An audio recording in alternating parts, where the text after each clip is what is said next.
Halo teman-teman semua, selamat datang kembali di channel Belajar Kimia Organik. Pada video sebelumnya kita telah mempelajari mengenai reaksi substitusi elektrofilik yang dapat dilakukan pada benzena. Kemudian kita juga telah mempelajari pengaruh substituen yang terikat pada benzena pada saat kita melakukan substitusi kedua, ketiga, dan seterusnya. Pada kesempatan kali ini kita akan mempelajari mengenai reaksi substitusi nukleofilik aromatik atau biasa juga kita sebut sebagai reaksi substitusi IPSO.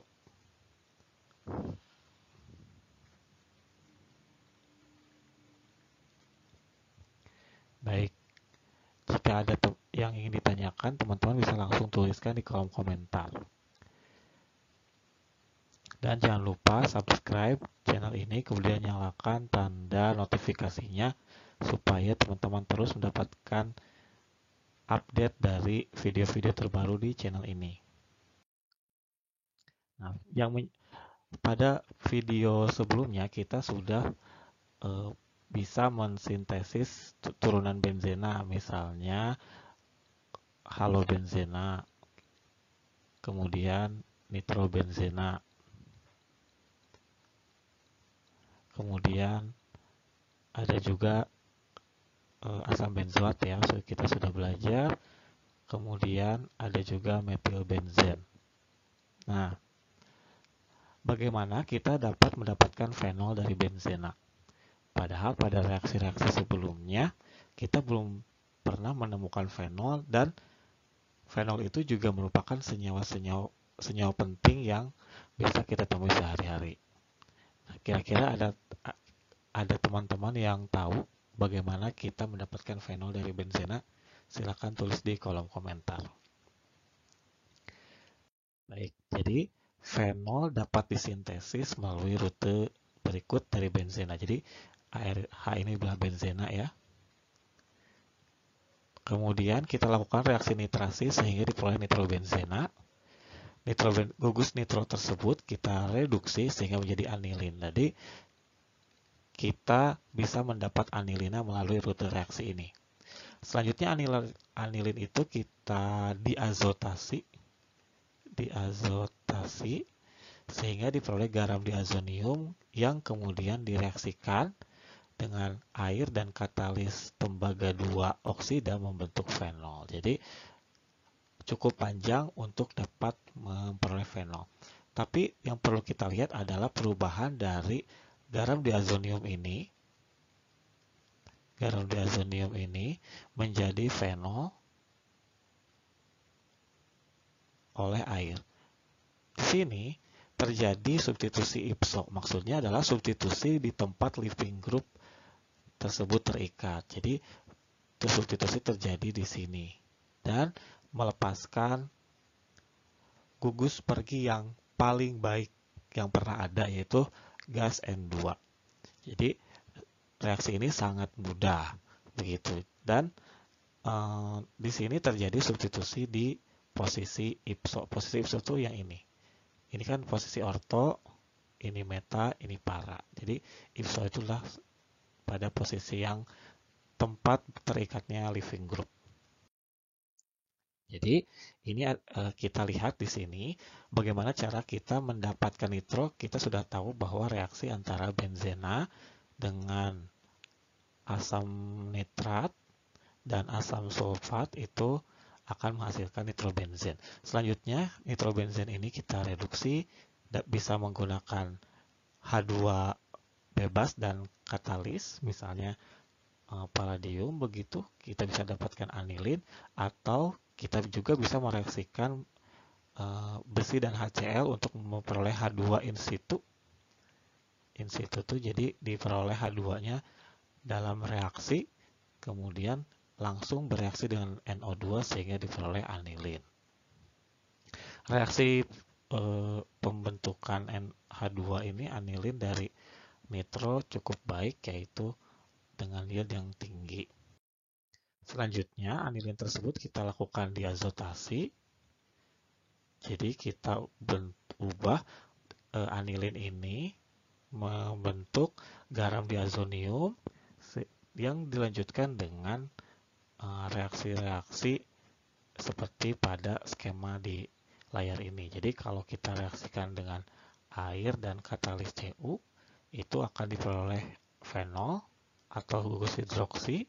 Selanjutnya kalau kita lihat di sini, kalau kita reaksikan dengan Cu1 klorida, jadi Cu-nya Cu1 ya, Cu1 maka diperoleh klorobenzen dan seterusnya. Jadi reaksi-reaksi ini disebut reaksi Sandmeyer.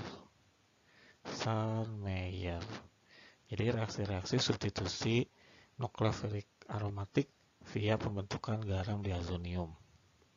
Dan bahkan di sini kita bisa mengubah kembali tadi gugus anilinnya, anilin ini NH2 menjadi kembali kepada benzena dengan mereaksikan dengan H3PO2 dan air.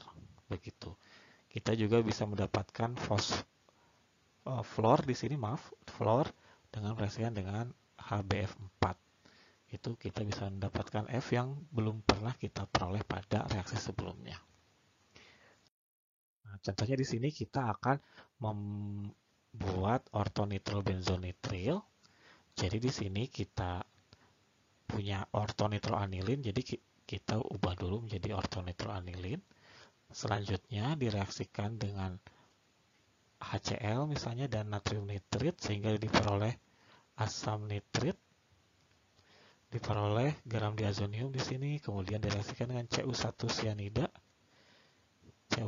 cyanida, maka menjadi nitril. Jadi perubahannya itu pada posisi ipso. Kalau sebelumnya reaksi substitusi elektrofilik terjadi pada ortopara atau meta, sedangkan pada reaksi ini terjadi substitusi pada posisi ipso.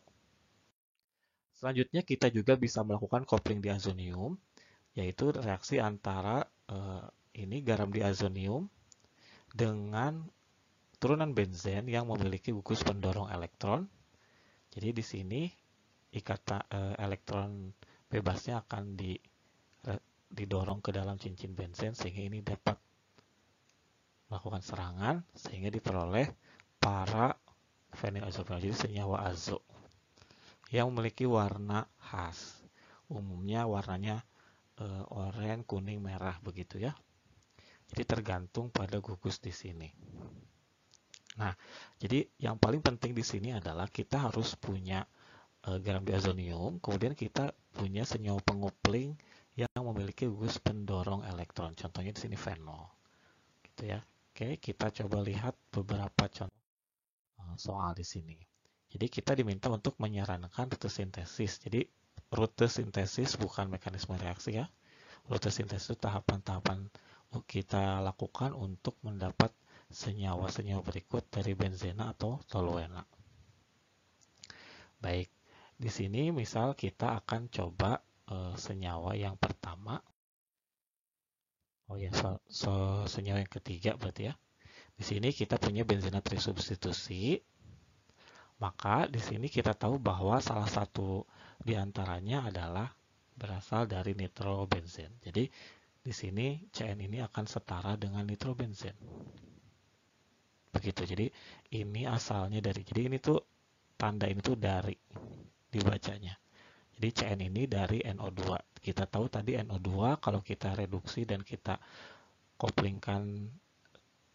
kita diazotasi membentuk garam diazonium, maka kita bisa ubah menjadi Cn.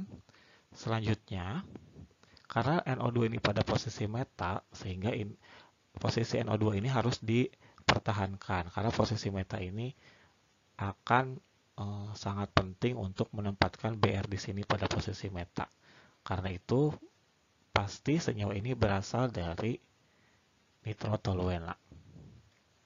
Selanjutnya, nitrotoluena ini pasti berasal dari toluena dan toluena berasal dari benzen. Jadi kita bisa melakukan reaksi maju. Ini kan reaksinya reaksi mundur ya. Reaksi maju dari benzena menuju ke senyawa yang kita inginkan. Baik, di sini kita punya contoh kedua, yaitu tadi kalau di soal latihan itu soal nomor 4. Di sini kita punya garam diazonium. Silakan teman-teman coba dulu untuk membuat garam diazonium ini dari tadi benzena atau toluena. Oke, teman-teman bisa pause dulu videonya untuk mencoba mengerjakan soal ini. Baik, jadi di sini kalau kita lihat kita punya garam diazonium, berarti salah satu bagian dari senyawa ini harus menjadi garam diazonium atau N2+ tadi. Kemudian salah satu bagian senyawa yang lain adalah senyawa yang memiliki gugus pendorong elektron. Di sini kita tahu bahwa OH itu adalah gugus pendorong elektron, maka yang memiliki gugus OH ini akan menjadi pengupling. Seperti ini. Jadi di sini garam diazoniumnya adalah dari bagian yang sebelah kiri, kemudian penguplingnya OH menjadi bagian sebelah kanan. Soalnya masing-masing senyawa ini kita tahu bahwa N2 ini asalnya dari nitrobenzen, sama gugus OH juga asalnya dari nitrobenzen. Jadi kedua molekul ini sama-sama berasal dari nitrobenzen. Dan kedua senyawa ini juga sama-sama memiliki posisi pada posisi para. Nitrotoluena dari posisi para, sehingga akan kita mudah dapatkan dari toluena melalui reaksi nitrasi. Begitu. Jadi teman-teman bisa memperkirakan kira-kira senyawa apa yang bisa kita peroleh jika kita mereaksikan di sini toluena, kemudian kita nitrasi dan kita diazotasi, kemudian kita lanjutkan sampai membentuk fenol. Gitu.